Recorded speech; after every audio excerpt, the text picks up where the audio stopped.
And now for Edmund O'Brien as... Johnny Dollar. Hello, Dollar. This is Carter down at Tri-State Insurance. Yeah, I've heard of it. How are you, Bill? Fair. Listen, we have a vice president down here who has an idiot cousin selling insurance for us in New York City. Well, he's done it again. Did you call me for advice or sympathy? He just sold a $15,000 policy covering a pair of antique pistols for the trip from here to a buyer in Boston. Well, some of those old weapons are worth it. Well, these must be. That's why I want you to see that they get there. According to this Leonard Bonney, who brought the pistols this far from England, somebody tried twice to steal them. That we learned after he bought the policy. Will you take the job? Okay, Bill. And when can I talk to this Bonnie? He's at the doctor's, but he'll be back in my office in an hour. Doctor's? Yeah. The last time the thugs jumped him, they put a knife through his arm.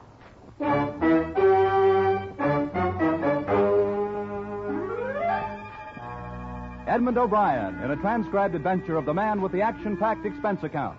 America's fabulous freelance insurance investigator. Yours truly, Johnny Dollar.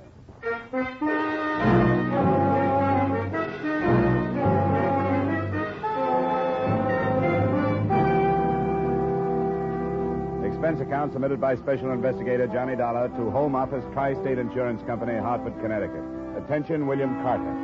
The following is an accounting of my expenditures during assignment on the Queen Anne pistol matter. Expense account item 1, $1.75 cab fare from my apartment to your office, where I was introduced to Leonard Bonney, a tallish, badly proportioned man whose pasty complexion was just a shade darker than the sling that supported his left arm. Well, it's a pleasure, Mr. Dollar, a pleasure. Thanks. You've had a pretty rough go of it. That's right. And it's the truth that I'm glad to see somebody else taking the responsibility. You might tell Mr. Dollar about these attacks on you. Oh, yeah, I'd be happy to, Mr. Carter. The first time was in Liverpool before I boarded ship to come across. They came out from between two buildings near the wharf, 3 of them. They handed me a whack on the bean, and that's the truth.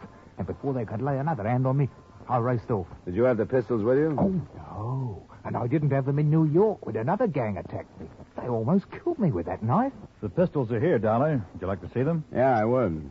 Here, I'll open the case. The box he opened was leather-bound and satin-lined.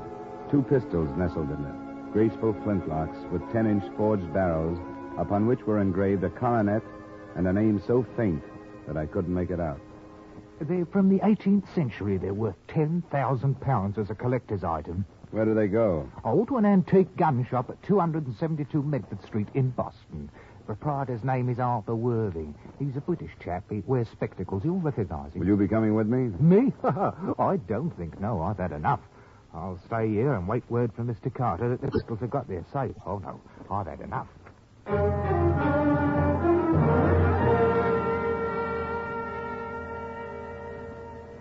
The rest of the rundown was given to me before I left the office.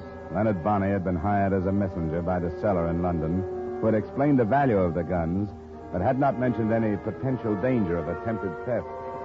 With that information and the pistol case tucked into a corner of my luggage, I made arrangements to leave. Expense account item 2, $9.75 airfare and incidental expenses between Hartford and Boston.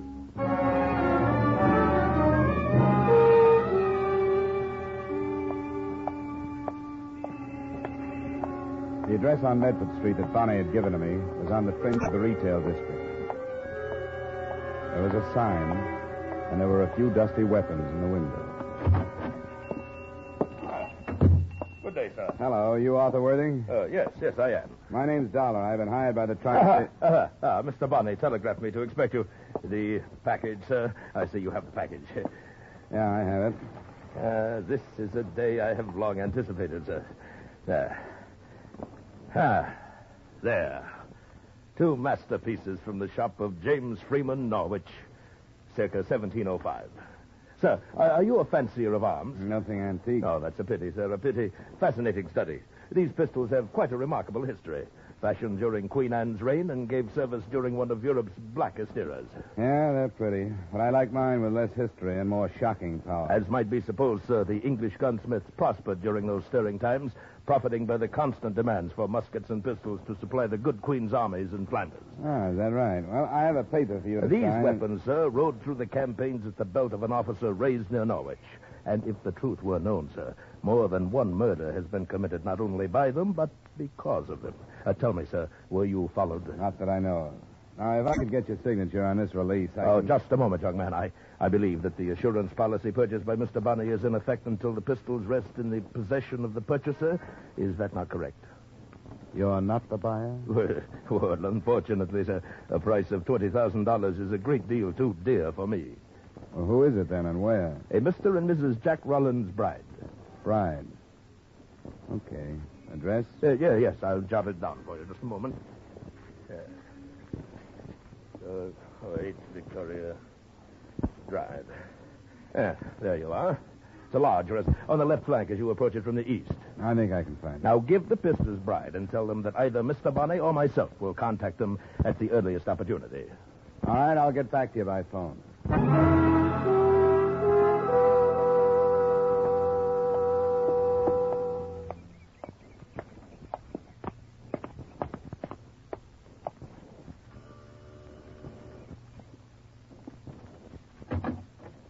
Good afternoon, sir. I have a package to deliver to either Mr. or Mrs. Bride. Are they at home? Yes, sir. I'll take it to them. Well, my instructions are to give it to them personally. Who is it, Dean? A gentleman with a parcel for you, madam. A parcel? My name is Dollar. Are you Mrs. Bride? Yes. Well, here are your pistols for Mr. Worthing. But come in. Mr. Worthing, I don't understand.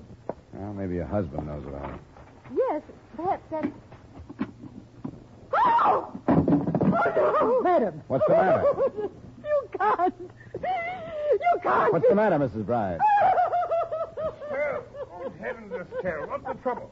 Who is this man? What's it? Oh. Take Mrs. Bride to her room, Dean. No, Jack. I want to know. What does it mean, Jack? What does it mean? Be quiet, Estelle. I'll take care of this. Come along, Mrs. Bride. I'll help you to your room and get you a bromide. Now, what do you want? No, I don't want anything but your signature on this paper, acknowledging your receipt of the pistols described therein. You'll get no signature from me. Here, let me see that. Hey, watch it, will you? Leonard Bonney. He's here in America. That's what he said his name was. I brought the pistols from Hartford to a man named Arthur Worthing. He sent me to you. Who's Arthur Worthing? I took it that you knew one another. He's a dealer in antique weapons. Yes, of course. Get out of here. Take this fake form and take your pistols. Go back to your Mr. Worthing. Your bluff won't work. Now, listen to me. I don't believe that Bonney is here. I don't think he's still alive. Now, get out of here! I didn't bother to argue with him because, as far as I could see then, he was either terrified, crazy, or both. With the pistols, I took the shortest route back to Arthur Worthing's gun shop on Medford Street.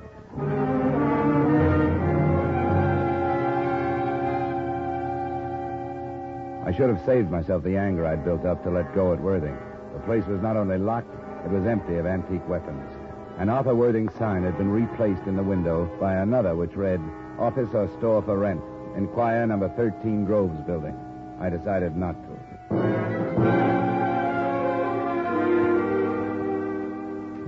Expense account item 3, 70 cents, day letter to Tri-State reporting my lack of progress. And expense account item 4, same as item 2, transportation back to Hartford. My phone was ringing when I unlocked the door of my apartment at 10 that night.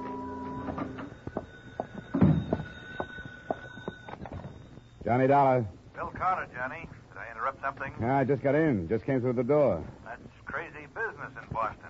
What do you make of it? Well, the man called it blackmail, so I guess that's what it is. But what reason there was for using me, I don't get. Unless they figured Bride would get violent. I've been trying to reach that Bonney. He left a phone number. What'd you get, the city pound? No, some woman with an accent so thick we can't understand each Well, other. forget it. Bonnie just made it up. He was lying in his teeth about everything. Do you have the pistols? Yeah, but not for long. I'm bringing them down to your vault in the morning. Good. Stop by my office. Aren't you curious about this thing? No, not even intrigued. I don't want any part of it. That was only half true. I didn't want any part of it, but I was intrigued. Later, after a shower and over a highball, I took the pistols out of their case and looked them over. Except for the possibility that they were the tools of blackmail, I could find nothing to make them worth $20,000. But under a strong light, I did make out the name engraved on the barrel that I hadn't been able to read before. It was Bride, as in Mr. and Mrs. Jack Rowland's Bride. And the date behind it was 1704. I wondered what there was about something out of the 18th century that could send a 20th century woman into hysterics.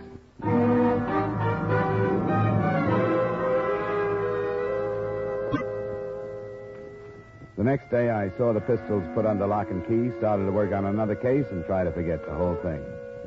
But I was reminded of it again by the caller who was waiting for me in the corridor outside my apartment that night, the bride's butler. I hope you'll pardon my intrusion, sir. You must know why I've come. Well, I can guess. I shan't take up much of your time. But if I could just talk to you. All right, we'll go inside. Oh, thank you, sir.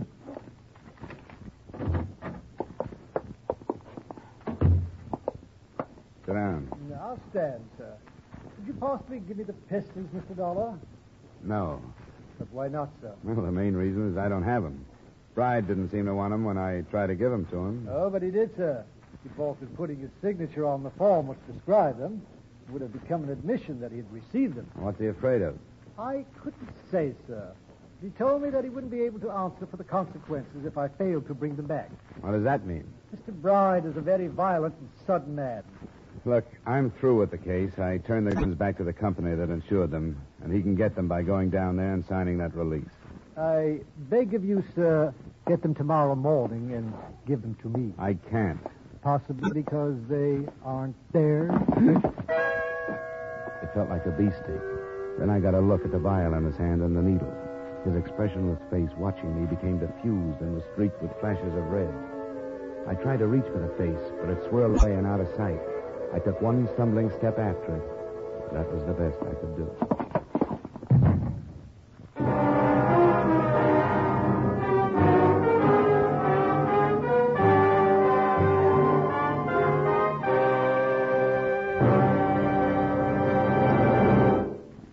We will return you to the second act of yours truly, Johnny Dollar, in just a moment. But first, we Americans have a valuable heritage. A heritage of individual freedom that includes the freedom to worship as we wish at the church or synagogue of our own choice. By attending church regularly, we can gain the moral and spiritual strength to meet the many problems which confront us today. Help support your church and attend regularly with your family. Now with our star, Edmund O'Brien, we return you to the second act of yours truly, Johnny Dollar.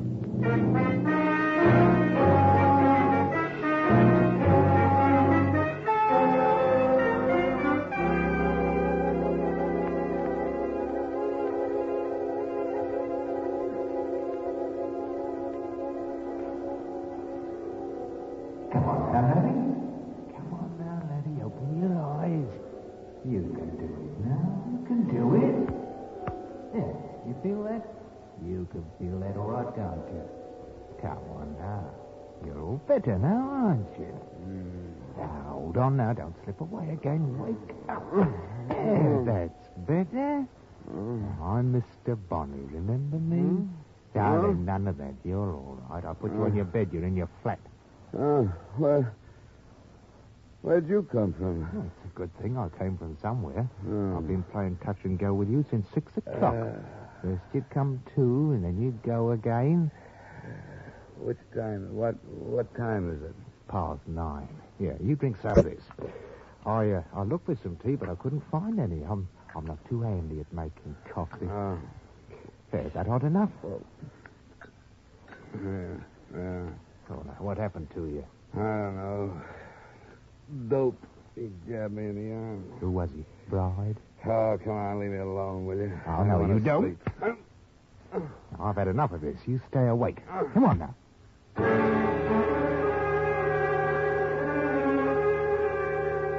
That treatment went on for another 45 minutes. That and the coffee. From the bed, I could see that my apartment had been torn to pieces. I was too sick to be angry about it. And when I could sit up and put my feet on the floor, I realized without surprise that Bonnie's arm was no longer in a sling. In fact, there was a Webley automatic in his hand. Oh, that. Well, the surgeon said I wouldn't need the sling anymore. Oh, you are lying. Now, stand up now. Come on. Did he get those pistols? Who? Bride. Whoever it was tore up your flat looking for them. No, he didn't get them. And you aren't going to get them either. Oh, yeah, now, you got an head on your shoulders. You use it. Where are they? You'll have to do more than wave that automatic around to get them. They're in a vault downtown. What do you want? A share for yourself? Look, it was your idea to insure those things. Bride wouldn't receive them, and the company wants to protect them until he does. You must have known that. Why did you insure them? Well, it was Worthing's plan. I told him it was too tricky. You're in a fine mess now. I've got to take you to him. Why? I can't do anything. Don't you ask so many questions. You just come along.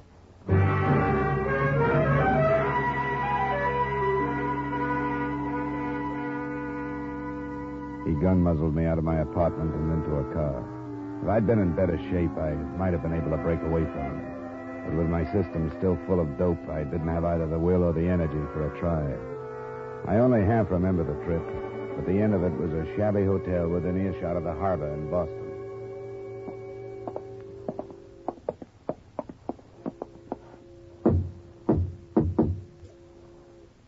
It's Bonnie. I brought Mr. Dollar. Capital, Bonnie. Capital. Come in. You're white as a ghost, Mr. Dollar. Are you ill? Yeah, and you don't help. They put a needle into him trying to get the pistol. Oh, what a pity. What a pity. Sit down, sir. Sit down, please, by all means. Did they get him? Well, he says no, and if he's telling the truth, we're in a mess. In a mess, Bonnie. He says the pistols are locked up at the insurance company in Hartford. Well, now, is that the truth? I don't see why that should be hard to believe. Now, what do you say to that? I told you it wouldn't work. You and your complicated plans. Now we've lost the whole thing. Nonsense, Bonnie, nonsense. Why, actually, the pistols are of no consequence whatsoever. Well, they were important hard enough in London when we talked about coming here with them. Of course they were, Bonnie, but now they've served their purpose. The brides have seen them. You have spoken to them on the phone. It only remains for you to collect the money. The end of the past, Bonnie. Well, I think we need it. Well, Mr. Dollar, it suddenly occurs to me that I have spilled the beans, as you yank so quaintly put it. I've told you the truth. I don't want to know the truth. Why don't you keep quiet, Worthing? That's a good idea. Until I get out of here anyway. Bonnie, stop him. Look, I have no place in this. Just leave me alone. Bonnie, stop him, or everything is lost. All right, me bucko, come on back. Now get away from me. Come on. You don't feel so good. I hate to make you feel... Whoa! Yeah. That's right now. Back in the chair. What do you want? You want me to know what's going on? I do. Blackmail. Yes, of the grossest sort, sir. We shall be handsomely paid by the brides to keep secret a 2-year-old murder of which they are guilty. I don't care. Why don't you keep quiet, Worthing? Well, Mr. Dollar? If you expect me to be surprised, I'll have to disappoint you. What else could it be? But why were you stupid enough to think that he'd sign that release? Yes, I shall have to admit that my sights were too high. But a signed admission... It was such a devilishly clever scheme, I was forced to have a try at it. And why keep me involved in it? Because you are a witness, so to speak. Now, be patient, sir. After being dragged into the lives of people I don't know and don't want to know, after being drugged and knocked around by your gunman? Enough of that.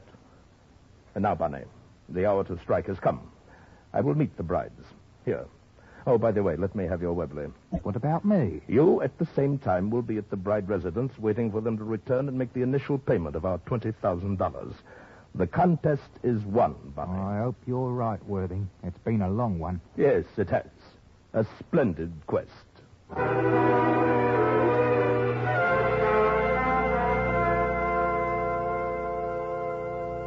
He made a phone call to the brides, and Bonnie left.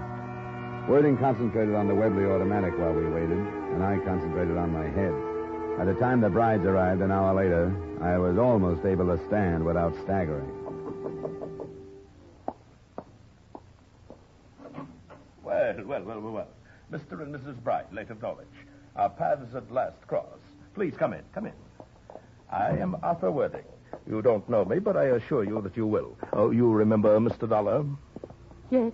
We should hardly forget him. You're not alone there. I'm afraid I have most distressing news for you, Mr. and Mrs. Bride. I shall be unable to make deliveries since Mr. Dollar has gained possession of the pistols and steadfastly refuses to part with them.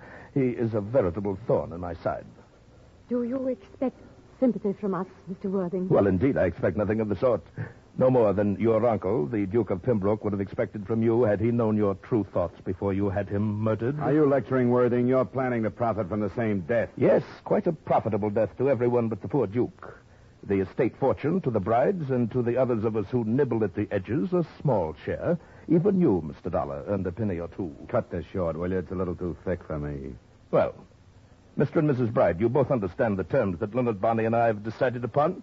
We, in turn, agree to maintain complete silence in regard to your part in the murder of the Duke of Pembroke between 6 and 7 p.m., 8 October 1948, at which time, according to knowledge shared by us, a killer hired by yourselves did shoot said Duke to death. How can we be sure if, as you tell us, Dollar refuses to give up the pistols? Mr. Dollar? Leave me out of this. An unfortunate situation, but one of minor importance. The theft of the pistols has become, according to your plans, the generally accepted motive for the murder, in view of their extreme value, and since they did indeed disappear. But who would correlate them to the true story? Oh, Jack, we could never be sure. Quiet, Estelle. My word will be kept. But Bonney, I readily admit I do not know. The proof of your guilt lies with him, and he may decide that he needs more money one day. But the negotiation's at hand. The cost is $20,000. $5,000 to be paid tonight to Bonney, who now awaits you at your residence. The rest within the next 7 days. Oh, I don't see how it's going to be possible. Oh, come now. Surely, rather than sacrifice the gracious life the Duke's fortune is affording you. I don't know. The time is so short. We'll manage it still. There must be a way. We have the 5,000. Bonney will be waiting for you. Now Mr. Dollar has heard the story. What good is buying your silence when first he knows, then someone else knows, and someone else... I can't do it. Still. In heaven's name, Bride, do you want the police to descend upon us? Then we all would be lost. All but Leonard Bonney. I'm going to the police. I want them to know. Stop it, Estelle. Take her now and go meet Bonney. Come along, Estelle. We go home. Convince her, Bride, that there is no reason to fear Dollar's knowledge. I have my own plans for him. Worthing's success made him careless. Calling his orders to the brides, he was a quarter turn away from me. As soon as the door closed, I moved.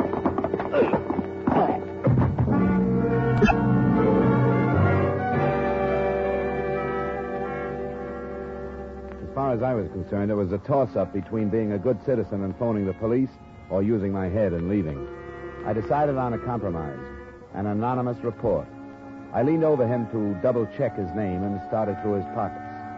His inside coat pocket gave me a week-old receipt for the weapons with which he dressed up his phony gun shop. His wallet held some money, but no identification. I patted his side coat pockets. They were cluttered with the usual men's debris and nothing else. But I patted the empty pockets again, and down at the bottom of the right one, I felt a thin, rectangular object. It was inside the coat lining. I got my fingers into the seam and ripped. The object was a card set into a plate of transparent plastic. It said, Arthur T. Worthing, Inspector, C.I.D., Scotland Yard. Oh, the devil.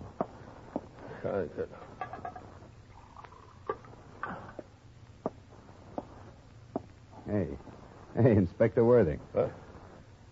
I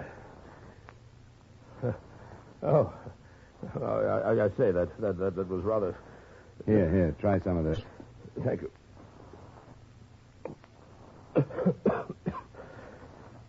Well, I must say that you're an extraordinary ally, Mr. Dollar. It would help, you know, if your allies knew they were allies instead of pigeons. Do you want to try and get up? Not yet, I think. A vicious pummeling. But more about that later. Suffice it to say that I have been posing as a blackmailer for so long that I scarcely know what I am myself. I couldn't shed my disguise in front of you until the final details were arranged. What is this approach of yours? Approach, sir. This crazy scheme. Here, come on, take my hand. Oh, thank you. Not crazy, sir. Intricate, perhaps, but I did obtain a confession, didn't I? With you as a witness. During the investigation in England, no effort was enough to swerve the brides from their story of their murder. I had to turn criminal to meet them on a common level and gain the truth. And did you have in mind stopping the brides before they commit another murder or after? That's an odd question, sir. Oh, no, not since this is making sense. Not since you baited Bride with the idea that Bonney was the only one that could prove them guilty of murder. Impeccable truth, Mr. Dollar, since it was Bonney they hired to commit their crime. If the brides were apprehended at the scene immediately after they had murdered that miserable little cutthroat Leonard Bonney, well, then, they'd be hard-pressed to find a valid reason for not confessing to the original murder of the Duke, would they not now? I think you softened the wife up to the point where she'd spill. Yes, by Jove, I believe you've hit the nail squarely on the head. We'll phone the police to go there. I think you hit the same nail on the head when you palled up with Bonnie and talked him into coming over here with blackmail in mind. Yes, you're right. This has been a personal matter. The Duke of Pembroke was my friend. As I said, nothing could be done in England, so here I am. Unofficially, of course.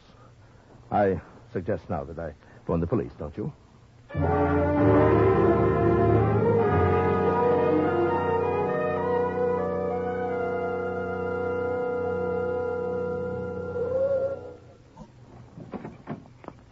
Here you are, driver. Keep it.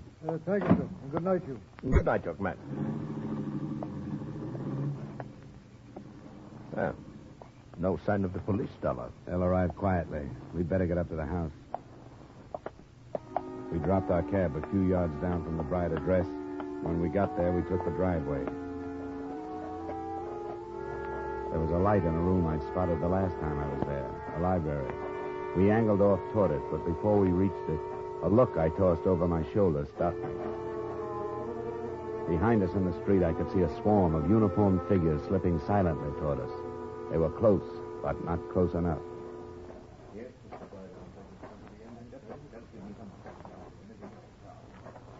Now, boys, now, don't do it. Look, I'll give it up. I'll go back to England. You'll never be bothered by me. Calvin, take 3 men and cover the rear. All right, come on, you guys. Let's go this way.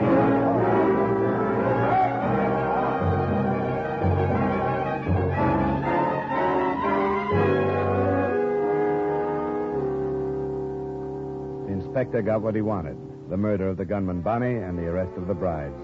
Justice is supposed to move in straight, formal lines. When that kind misfires, I guess it's cricket to go devious. He brought a victim as well as a motive clear across the Atlantic to set up the playoff scene.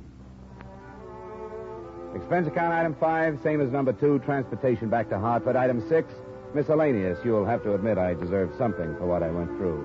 $150. Expense account total, $365.35. Yours truly, Johnny Dollar.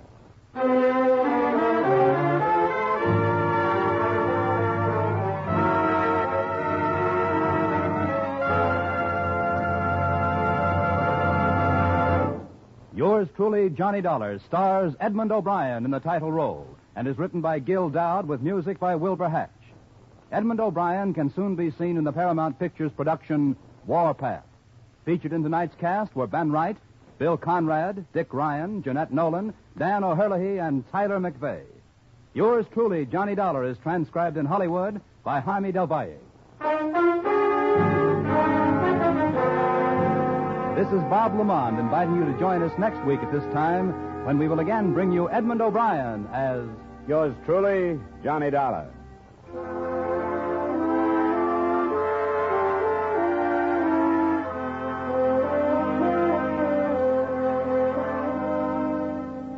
Every Saturday night, Americans from coast to coast play Sing It Again. Do you? Well, if you don't know the fun and excitement you're missing. Not to mention radio's largest cash award if you can name the Phantom Voice. There's music on Sing It Again. Music with Alan Dale, Bob Howard, Judy Lynn, the Riddlers, Ray Block and his orchestra. There are contestants from all over America, phoned by Dan Seymour. And there are prizes. Prizes galore, plus that special jackpot prize we mentioned earlier. So stay at home. Play at home on Saturday nights when over many of these same CBS stations, Dan Seymour says it's Sing It Again. Stay tuned now for Von Monroe's Caravan, which follows immediately on most of these same CBS stations.